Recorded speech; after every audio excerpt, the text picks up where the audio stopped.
Yo, the way I'm playing catch up on y'all questions right now, like, forgive me. A lot's been going on, but I'm catching up. I promise. I promise. I don't wanna work. I just wanna bang on this mug all day. Did you ask me here for any specific reason? Greetings, good day, and welcome. I'm Deanna, project manager and grants consultant, and today I was asked, please, can you guide on how to put together a project management portfolio for entry level? And I'm not gonna lie, this one took me some time. I had to do a lot of research. Doing research.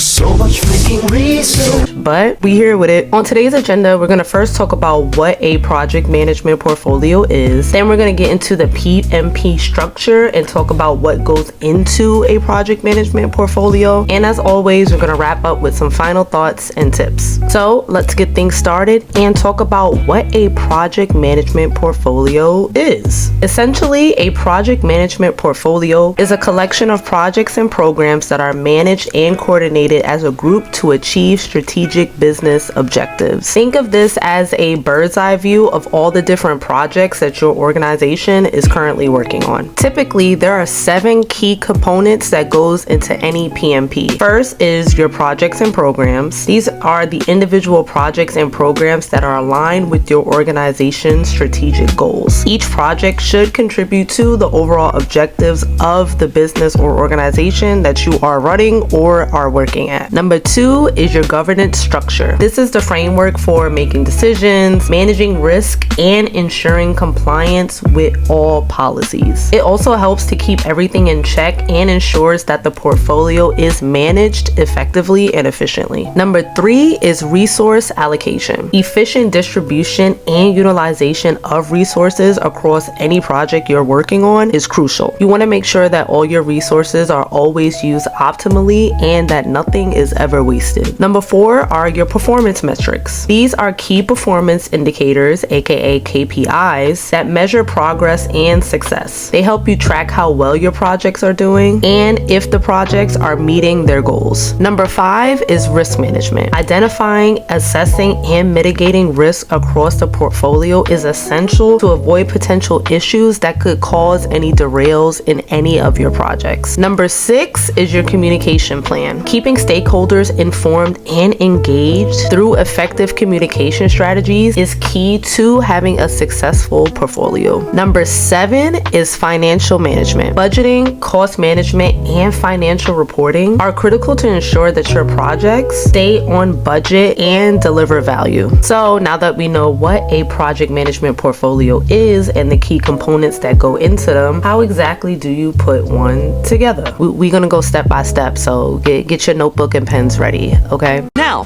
get out your pencils and paper and write down the assignment. First, I want you to define your strategic objectives. 1, start by understanding your organization's strategic goals through defining key objectives that you want to achieve. Defining your strategic objectives will allow you to align your project with these goals. For example, if your goal is to expand market share, your portfolio might include projects focused on product development, marketing campaigns, and market research. Number 2, you're going to identify your projects and programs. List all the current and proposed projects and programs that contribute to your strategic objectives. Make sure that you include detailed descriptions, timelines, and expected outcomes, and prioritize these projects based on their strategic alignment, impact, and feasibility. Tools like a project management software can really help you lay out your strategic goals and making sure that your objectives and timelines all stay in order and cohesively working together. And if you don't have a PMS set up, go check out my video about the best project management softwares specifically for first-time project managers and set up your PMS today, right now. It's going to help you out, I promise. Third, you're going to establish your governance structure. Create a framework for decision-making,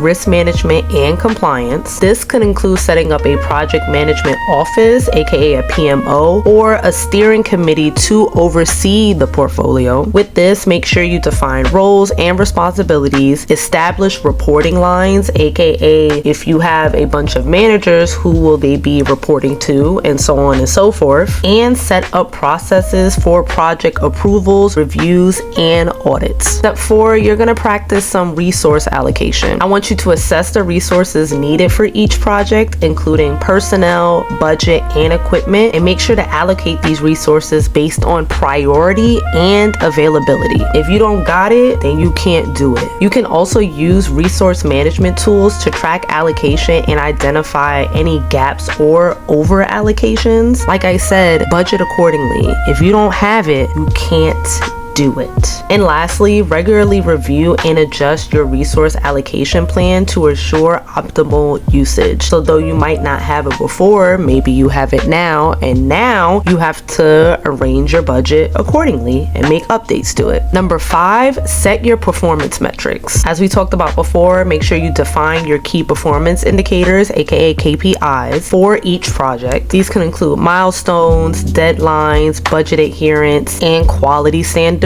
again, per project. Make sure you are regularly tracking and reporting on these metrics. Use a project dashboards to visualize those KPIs and to monitor project performance in real time. Again, you could probably accomplish this with a project management software.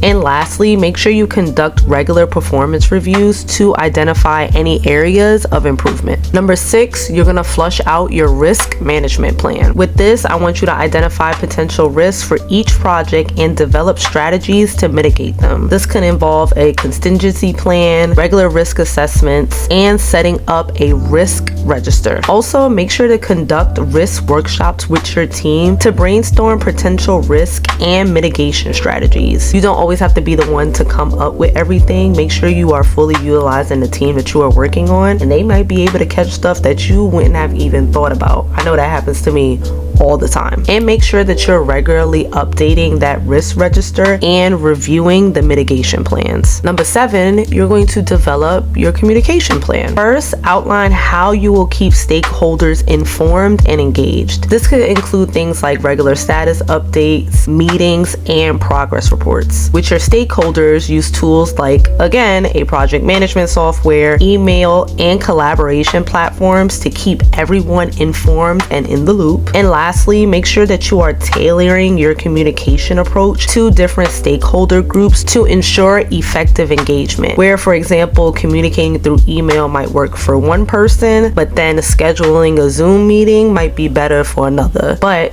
you have to create that plan to determine what is best for who. You feel me? And last but certainly not least, you're gonna focus on your financial management. Create a budget for each project and track expenses against it. Ensure that all financial reports are generated regularly to monitor spending and financial performance. Make sure that you are also using financial management tools to track budgets, expenses, and any variances. And also make sure that you conduct regular financial reviews to identify any discrepancies and take corrective actions. Like I said, if you keep tracking your budget and you see something ain't right, make sure you're able to catch it sooner rather than later. Later is never good when it comes to a budget and your finances. Do it now. Organize it now, not later, please. I declare bankruptcy!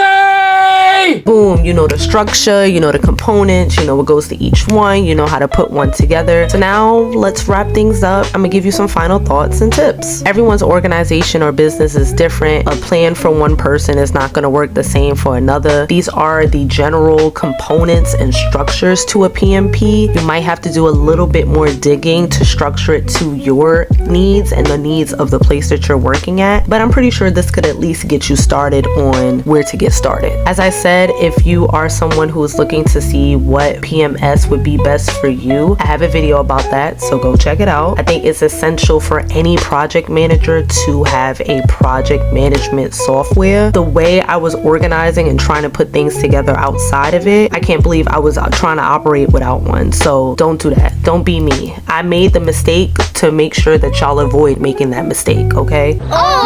Okay. Ooh, would you look at that? You made it to the end of this video. Thanks for watching. Goodbyes are a bitch. T-shirt idea. Goodbye stink. As I always say, these videos are inspired by you guys. So if anybody has any questions, any topics that you would like me to dive deeper into, make sure to drop that in the comments below. If you haven't done so already, please make sure to like, share, and subscribe. And until next time, bye y'all.